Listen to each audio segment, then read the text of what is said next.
ഇവിടെ ബോബ് തന്റെ വീടിന്റെ ജനാലകൾ വൃത്തിയാക്കുകയായിരുന്നു. പുറത്തെല്ലാവരും തങ്ങളുടെ വളർത്തുമൃഗങ്ങളുമായി നടക്കാൻ പോകുന്നത് കണ്ടപ്പോൾ ബോബിനും തന്റെ വളർത്തുമൃഗത്തെ കൂടെ കൊണ്ടുപോകണമെന്ന് ആഗ്രഹം തോന്നുകയാണ്. സന്തോഷത്തോടെ അവൻ തന്റെ പട്ടിയെ വിളിച്ചെങ്കിലും അത് വരാൻ കൂട്ടാക്കിയില്ല.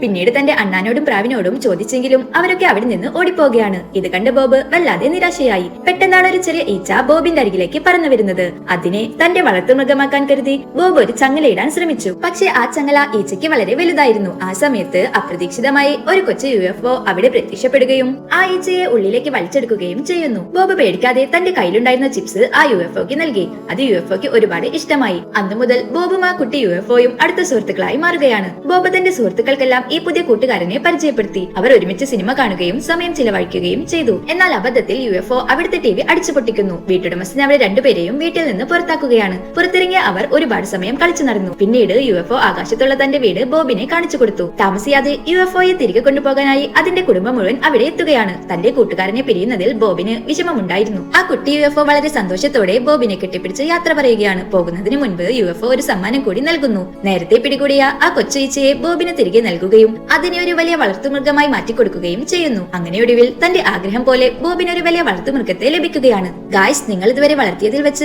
ഏറ്റവും സ്പെഷ്യലായ പെറ്റ് ഏതാണ്? കമന്റ് ചെയ്യൂ.